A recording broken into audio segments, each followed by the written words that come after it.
Welcome back to my channel. It's your girl Brown Sugar Love, wishing you a happy 2026, more love and more life. If you would like to follow me on TikTok, I am at Brown Sugar Love _6, and let's get right into it.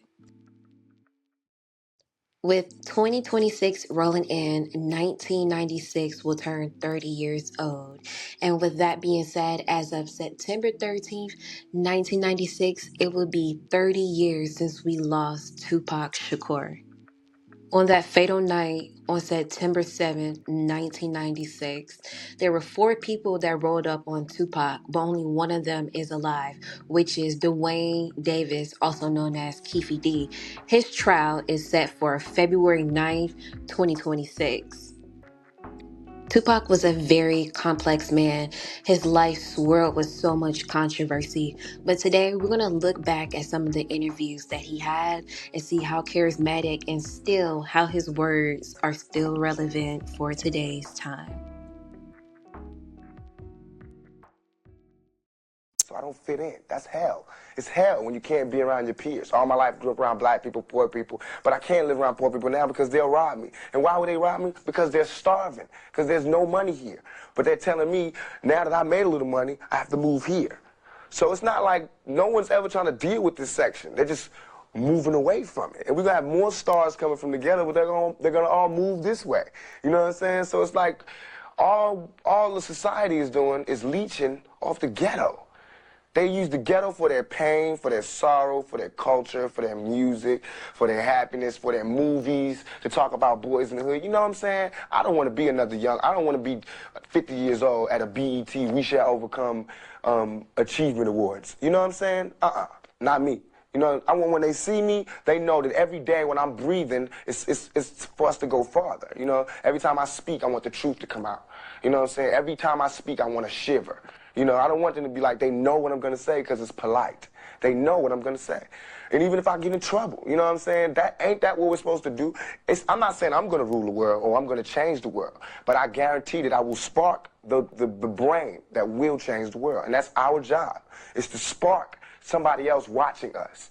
We might not be the ones, but let's not be selfish, and because we're not going to change the world, let's not talk about how we should change it. I don't know how to change it, but I know if I keep talking about how dirty it is out here, somebody's going to clean it up. With watching that video, these are the four main points that I gathered. Number one, most celebrities use poor people to get to where they need to be and then leave as if the problems don't exist where they come from anymore. Meaning, some celebrities will use their community to get to where they need to be and then never go back to their community to benefit or uplift the community. Number two, Tupac wanted celebrities to use their fame and fortune to uplift people and just not benefit from them. Notice how he said, regardless if it gets him in trouble, he knew that the powers that be was watching him. Number three, Tupac wanted people to know what he stood for. He knew what his purpose was. He also knew that his time was very much so limited on this world, and he knew that he couldn't change it by himself. Number four, Tupac knew his influence would create a power for someone to ultimately change the way things are little by little, i.e. someone like Nipsey Hussle. Become adults, have mercy and sympathy for everything from the animals to the whales to fur to everything except us, your youth, the ones who you've had given no attention to, who become adults with no compassion. You know what I mean? And I feel like if you walk by a street and you was walking on concrete and you saw a rose growing out of concrete, even if it had messed up petals and it was a little, to the side, you would marvel at just seeing a rose grow through concrete. So why is it that when you see some ghetto kid grow out of all of the dirtiest circumstances and he can talk and he can sit across from you, make you smile, make you cry, make you laugh, all you can talk about is my dirty rose, my dirty stems, and how I'm leaning crooked to the side. You can't even see that I came up out of that. Tupac made some strong points in his video, and I'm going to explain the things that I felt from it. Number one, some people tend to have more compassion for animals than their own youth in their own community, meaning some people feel like animals' life is more valuable than a human's life. Number two, Pac wanted people to see that I am more than my environment, but then again, people only see the wrong you've done. Number three, Pac is saying when a child becomes neglected, they tend to be less compassionate as adults. Number 4, beyond any situation, you can rise above all obstacles in your life and become the rose that grew from the concrete. This world is such a and when I say this world, I mean it. I don't mean in an ideal sense. I mean in every day, every little thing you do. It's such a gimme, gimme, gimme.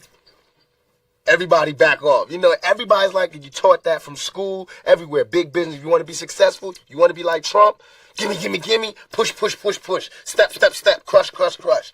That's how it all is. It's too much money here. I mean, nobody should be hitting lotto for 36 million and we got people starving in the streets. That is not idealistic. That's just real. That is just stupid. There's no way Michael Jackson should have, or whoever Jackson, should have $1,000,000 billion and then there's people starving. There's no way. There's no way that these people should own planes and their people don't have houses. Even if you earned it, you still owe. Because look at me, I don't have that mega money, but I feel guilty walking by somebody. I got to give them some mail. And if I know I got $3,000 in my pocket, I feel like it's wrong to give that person a quarter. Tupac was really beyond his years. Another 4 points of what I'm going to break down of what I seen in this video. Ultimately, capitalism and status quo has ruined how people treat and see other people.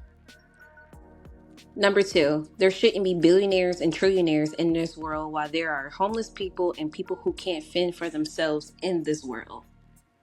Number 3, society has deemed homeless people as lesser than. In reality, homelessness can happen to anybody. Number 4, Tupac is very spiritually aware of the balance of how the world works. His knowledge shows that he doesn't take his celebrity for granted. I want to thank you for stopping by and watching. You could have been doing anything, but you came and spent some time with me, and that is such a lovely feeling. Make sure you like, comment, and subscribe. And also, let me know what your favorite Tupac song is down in the comments. I hope you have a wonderful New Year's Day, even though the real New Year's is in March, but we're not going to get into that. So, ciao.